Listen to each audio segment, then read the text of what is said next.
नमस्कार, आप सभी का स्वागत है। आज हम बात करते हैं कि भारत में सीनियर सिटीजन्स को क्या क्या सुविधाएं और छूट मिलती हैं। तो अभी तक आपने इस चैनल को सब्सक्राइब नहीं किए हैं तो अभी कर लें, ताकि अगले वीडियो की जानकारी आप तक आसानी से पहुंच सके। और हाँ, घंटी के बटन को अवश्य दबाएं। कई योजनाओं और सरकारी सुविधाओं में वरिष्ठ नागरिकों को खास तवज्जो या छूट दी जाती है। अगर आप बुजुर्ग हैं या आपके परिवार का कोई सदस्य बुजुर्ग है तो आप उसके लिए यह सुविधाएं उठा सकते हैं। उम्र में एक पड़ाव ऐसा आता है जब हमें सपोर्ट की जरूरत पड़ती है। घर परिवार में बुजुर्गों का यह सहारा सहज मिल जाता है, जिससे उनकी जिंदगी आसान हो जाती है। सरकार भी उनकी जिंदगी को आसान बनाने के लिए कई कोशिशें करती रहती है। कई योजनाओं और सरकारी सुविधाओं में उन्हें खास तवज्जो या छूट दी जाती है। कहां बुजुर्गों को मिलती हैं ये खास सुविधाएं? इस सवाल को जानने की हमने कोशिश की है।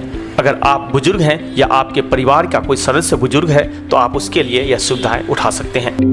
तो आइए इस वीडियो में जानते हैं कि भारत में विभिन्न योजनाओं के तहत सीनियर सिटीजन्स को क्या क्या लाभ मिलते हैं। सबसे पहले बात करते हैं इनकम टैक्स में छूट। भारत में सीनियर सिटीजन्स को दो श्रेणियों में बांटा गया है। जिन व्यक्तियों की उम्र 60 से 79 वर्ष के बीच है उनको सीनियर सिटीजन्स कहा जाता है, और जिनकी उम्र 80 वर्ष से अधिक है उनको सुपर सीनियर सिटीजन्स की श्रेणी में रखा जाता है।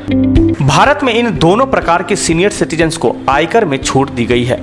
ज्ञातव्य है कि 60 से 79 वर्ष के बीच के सीनियर सिटीजन्स को 3 लाख रुपए प्रति वर्ष तक की आय पर इनकम टैक्स देने की जरूरत नहीं है। इसके अलावा सुपर सीनियर सिटीजन्स को 5 लाख प्रति वर्ष की इनकम पर इनकम टैक्स देने की जरूरत नहीं है। दूसरा, रेल और बस किराए में छूट।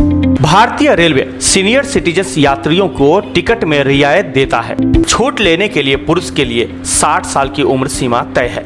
अगर कोई व्यक्ति 60 साल का है तो उसे सभी क्लास के टिकट पर 40% छूट मिलेगी। महिलाओं के लिए उम्र सीमा 58 साल है और उन्हें सभी क्लास के टिकट पर 50% छूट मिलती है। यह ऑफर हर तरह की ट्रेन जैसे शताब्दी, राजधानी, दुरंतो एक्सप्रेस और मेल ट्रेनों में मिलता है। कुछ म्यूनिसिपल कॉरपोरेशन और स्टेट गवर्नर्स के द्वारा सीनियर सिटीजन्स को बस किराए में छूट दी जाती है। इसके अलावा बस की कुछ सीटें भी सीनियर सिटीजन्स के लिए रिजर्व रहती हैं। ध्यान रहे कि जब भी कोई बुजुर्ग व्यक्ति टिकट खरीदे तो उसे अपनी उम्र का प्रमाण पत्र दिखाना जरूरी होता है। सरकार ने सीनियर सिटीजन्स के लिए टिकट आरक्षण केंद्र पर अलग टिकट काउंटर भी बनाए हैं। इसके अलावा सरकार सभी प्रमुख स्टेशनों पर व्हील चेयर सुविधा भी प्रदान करती है। तीसरा, हवाई यात्रा किराए में छूट। अगर किसी सीनियर सिटीजन्स की उम्र 60 साल से ज्यादा है और वह भारत का नागरिक है तो उसे डोमेस्टिक उड़ान के लिए 50% का डिस्काउंट मिलेगा। सरकारी कंपनी एयर इंडिया 60 वर्ष से अधिक आयु वाले नागरिकों को टिकट दर में 50% की रियायत देती है। यह छूट एयर इंडिया के विमान से विदेश जाने वाले वरिष्ठ नागरिकों को भी मिलती है। चौथा, सीनियर सिटीजन सेविंग स्कीम पर अधिक ब्याज। भारत के सीनियर सिटीजन्स को बैंकों में जमा धन पर अधिक ब्याज मिलता है, लेकिन लोन सस्ते रेट पर मिल जाता है।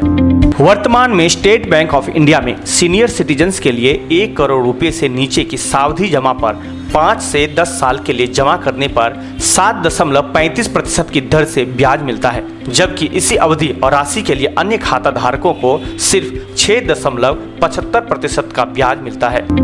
एफडी में निवेश करने के लिए आवश्यक न्यूनतम राशि और बैंक से दूसरे बैंक में भिन्न होती है। इसके अलावा सरकार की तरफ से इस तरह के विभिन्न स्कीम के रिटर्न पर टैक्स नहीं लगाया जाता है। पांचवा, वृद्धावस्था पेंशन। देश और प्रदेश की सरकारें वृद्ध लोगों को बुढ़ापे में स्वाभिमान से जीने के लिए वृद्धावस्था पेंशन देती हैं। वर्तमान में दिल्ली की केजरीवाल सरकार 60 से 69 वर्ष तक के वृद्ध लोगों को हर माह और 70 से अधिक के वृद्धों के लिए 2500 रुपये हर महीने देती है। लेकिन इस स्कीम का लाभ लेने वाले व्यक्ति की सभी स्रोतों से आय 1 लाख प्रति वर्ष से कम होनी चाहिए। उत्तर प्रदेश में 60 वर्ष के ऊपर सभी वृद्ध को 500 रुपये हर महीने पेंशन मिलती है। यह योजना राशि जनवरी 2020 से बढ़ाई गई है। इस योजना का लक्ष्य 50 लाख से अधिक लोगों को पेंशन प्रदान करना है। छठा, स्वास्थ्य बीमा प्रीमियम भुगतान में छूट। जैसे जैसे व्यक्ति की उम्र बढ़ती जाती है उसको बीमारियां घेरने लगती है, इसलिए लोगों के इलाज में आने वाले खर्च और स्वास्थ्य बीमा के लिए दिया गया प्रीमियम भी आयकर से छूट पाता है। भारतीय आयकर अधिनियम 1961 की धारा 80D के तहत वरिष्ठ नागरिकों को स्वास्थ्य बीमा प्रीमियम भुगतान में 50,000 रुपये तक की छूट मिलती है। इसके अलावा आयकर में यह छूट उन करदाताओं को भी मिलेगी जो कि अपने माता पिता की ओर से प्रीमियम का भुगतान कर रहे हैं। 7वां, मेडिकल बिल में छूट। बजट 2018 में सरकार ने सभी वरिष्ठ नागरिकों के लिए कैंसर, मोटर न्यूरॉन रोग, एड्स इत्यादि जैसी गंभीर बीमारियों के इलाज पर होने वाले चिकित्सीय खर्चों के लिए छूट सीमा बढ़ा दिया है।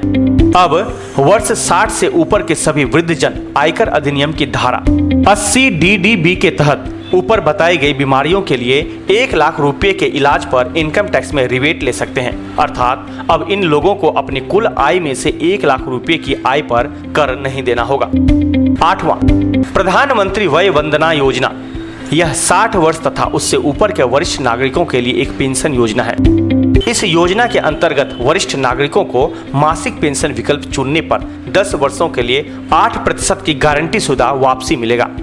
अगर वार्षिक पेंशन विकल्प चुने तो 10 वर्षों के लिए 8.3% की गारंटी शुदा रिटर्न यानी वापसी मिलेगा।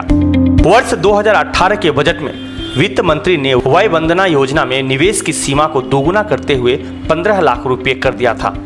निवेश सीमा बढ़ने से वरिष्ठ नागरिकों को प्रति माह 10,000 रुपए तक पेंशन मिल सकेगी। इस प्रकार आगे बताई गई सभी योजनाओं और रियायतों से यह स्पष्ट हो जाता है कि सरकार सीनियर सिटीजन्स को विभिन्न तरह की सुविधाओं के माध्यम से राहत उपलब्ध कराती है ताकि ये लोग अपने आप को समाज के मुख्य धारा से जुड़ा हुआ समझते रहें और समाज में आत्मसम्मान सहित जिएं।